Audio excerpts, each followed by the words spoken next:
tama na. Tignan ko lang kung respetuhin ka ng anak mo.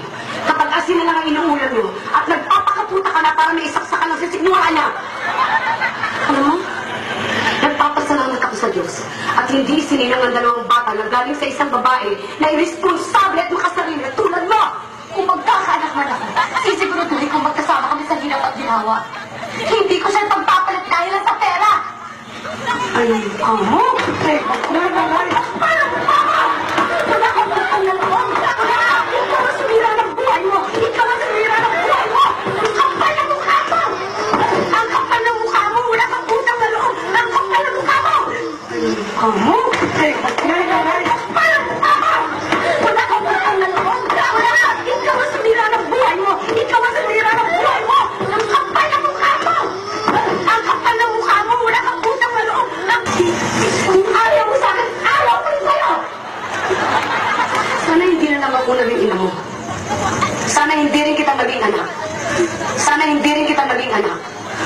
Sana hindi rin kita naging anak. Ngayon, kung iniisip mo hindi mo ko pinili bilang ina mo, sana maisip mo rin na hindi ito ang buhay na pinili ko para sa inyo mga anak ko. Kung iniisip mo na sana binalik kita sa tiyan ko, sana maisip mo rin na ilang beses kong ginusto na hindi na kayo pinanganak.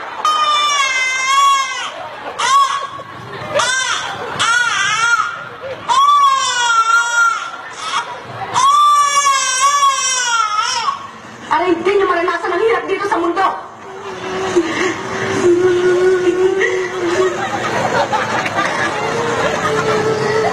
Pero nandito na ako.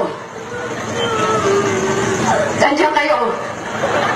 Kahit nandito na ako sa manlupalop ng mundo, dito dala-dala ko. Pero nandito na ako. Nandiyan kayo. Kahit nandito na ako sa manlupalop ng mundo, dito dala-dala ko. Pero nandito na ako. Nandiyan kayo. Kahit nandito na ako sa manlupalop ng mundo, dito dala-dala ko. Ang obligasyon ko sa inyo na bigyan kayo ng magandang buhay dahil magkulang niyo ako.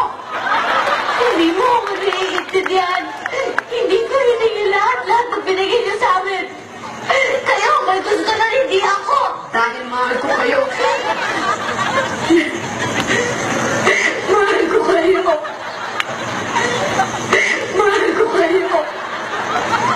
Sana, tuwing umiinom ka ng alak, habang iniintip mo ang sigarilyo mo, habang nilulusay mo yung mga pera pinadala ko, sana maisip mo rin, kung ilang pagkain at tinis ko hindi kainin, para lang makapagpadala ko ng malaking pera dito. Sana, habang nakahiga ka dyan sa kutsyon mo, natutulog, maisip mo rin kung ilang taong kong tiniis ang matulog mag-isa, habang nangungulila ako sa yakap ng mga mahal ko.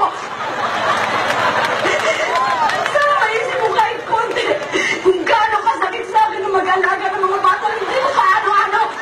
Sabihan kayo. Kaya mga anak ko, hindi ko man lang kayo maalagaan. Alam mo ba kung gaano kasakit yun sa isang ina?